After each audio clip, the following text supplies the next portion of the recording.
वंदना। वंदना जी, आप यूक्रेन से आए हो, क्या हालात थे पहले ये बता दीजिए। जो हालात थे वो दिन ब दिन बदतर होते जा रहे हैं वहाँ पे। मतलब जब स्टार्टिंग हुई है तो थोड़ी थोड़ी बॉम्ब ब्लास्टिंग हो रही थी जो आउटर एरियाज पे थी। जैसे ही दिन बढ़ते गए सिटी में आने शुरू हुए, हम सिटी सेंटर में रहते थे, हमें पूरा पहले दिलासा दिया गया कि कुछ भी नहीं होगा, सब कुछ नॉर्मल हो जाएगा, न्यूट्रलाइज हो जाएगा। 14 साल पहले भी ऐसे हुआ था सेम। तो हमें लगा कि चलो ठीक है कि हो जाएगा, स्टडी के साथ कॉम्प्रोमाइज़ नहीं किया जा सकता था। टीचर्स ने साफ साफ मना कर दिया कि मतलब ऑनलाइन क्लासेस लग ही नहीं सकती। तो ऑफलाइन क्लासेस मतलब अटेंड करने के चक्कर में हम आ नहीं पाए।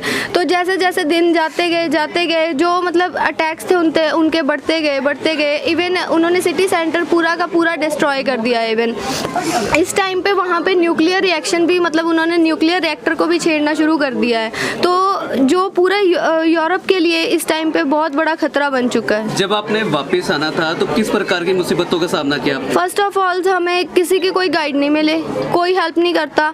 जो भी हमने किया है, हमारा एक फ्रेंड ग्रुप था, हम 11 बंदे थे, हमने खुद अपने बिहाफ पे जो किया है। हमने फर्स्ट ऑफ ऑल ट्रेन लिया है अपने, मैं खार्किव में रहती थी जो पहले यूक्रेन की कैपिटल थी। तो हमने जो खार्किव से ट्रेन ली लवीव तक की, वहाँ से फिर आगे मूव करे हैं हम चोप तक। उसके बाद मतलब जो ट्रेन्स में क्या होता है, यूक्रेनियन को प्रेफरेंस दी जाती है, जो इंडियन स्टूडेंट्स हैं उनको कोई नहीं पूछता। मतलब इवन ऐसे था कि हम बेसमेंट से घुसे हैं, प्लेटफॉर्म पे जंप कर रहे हैं, ट्रेन से रुकवा रहे हैं।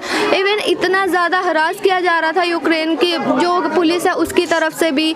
और बाद में उसके बाद जो हमने हंगरी बॉर्डर तक क्रॉस किया है वो सब का सब हमारे बिहाफ पे था। ना कोई गवर्नमेंट आगे आई है, ना ही कोई फाउंडेशन थी। और उसके बाद जो भी मतलब चलो ठीक है कि जब हम हंगरी पहुंच गए हैं, वहाँ पे इंडियन फाउंडेशंस थी, उन्होंने हेल्प किया। बट हंगरी तक हमें जाना, हंगरी में जाके प्लेन लेना मुश्किल नहीं था, वो तो हम नॉर्मली भी टिकट बाय कर सकते हैं ना। बट उन्होंने मतलब जहाँ हेल्प की ज़रूरत है वहाँ कोई भी आगे नहीं आ रहा। वहाँ बच्चे 1500 बच्चे अभी भी स्टक हुए पड़े हैं। जहाँ पर आप मौजूद थे, क्या वहाँ आसपास बमबारी हुई या कोई धमाके हुए थे? मैं एक्चुअली हॉस्टल में नहीं, फ्लैट में रहती थी, और जो मेन सेंटर वाली बिल्डिंग उड़ाई है वो मेरे 3 मिनट घर से दूर थी।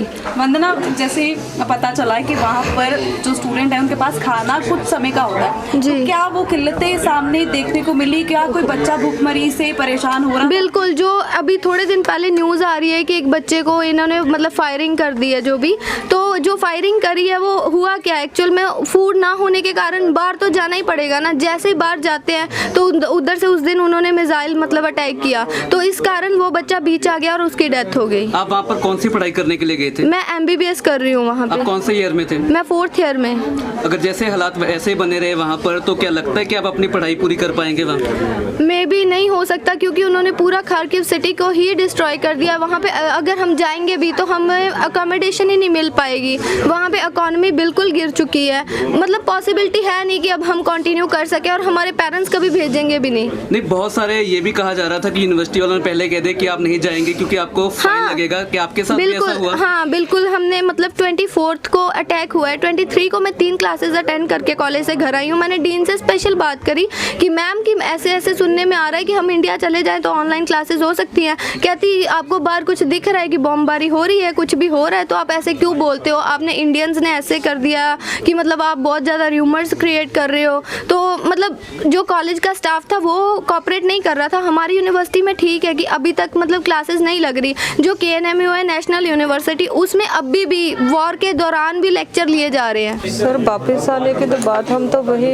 रिक्वेस्ट भगवान से कर रहे हैं, गवर्नमेंट से रिक्वेस्ट करने का कोई फ़ायदा नहीं। अगर आप कहते हैं गवर्नमेंट ने जहाँ पर गंगा मिशन चलाया हुआ है तो वो हंगरी के बाद सब कुछ फैसिलिटीज़ मिल रही है, बॉर्डर के अंदर कुछ नहीं। जहाँ पर बच्चों को प्रॉब्लम है ना, फैसिलिटीज़ वहाँ पर चाहिए, जहाँ पर पैसों से कुछ भी आदमी कर सकता है।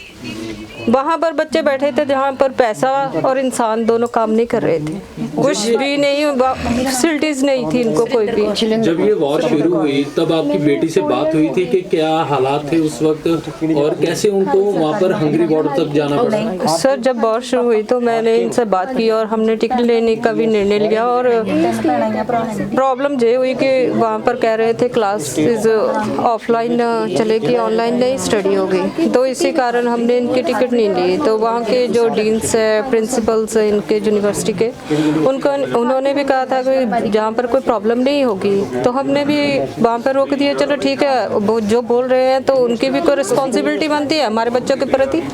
तो उन्होंने तो बाद में कुछ नहीं किया, ना कोई आगे आया कोई भी, तो ना ही गवर्नमेंट ने वहाँ पर हेल्प की है। आज आपकी बेटी वापस आ गई है, आज ढोल के नगाड़ों पे उनका स्वागत किया गया, गांव में घुमावे किया, इसका क्या कैसे कह रहे हैं?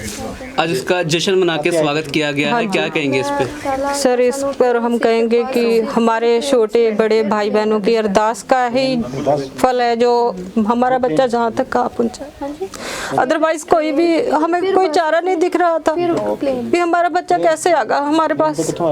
तो भारत सरकार या जो यहाँ जालंधर प्रशासन, उस वक्त बात हुई थी आपकी? सर, जालंधर प्रशासन से हमारी बात हो रही थी, आ रहे थे हमारे पास, फ़ोन भी आ रहे थे भी आपके बच्चा कहाँ है, एड्रेस ले रहे थे, पर उनका कोई भी मतलब ही नहीं है, उस चीज़ का कोई फ़ायदा ही नहीं है।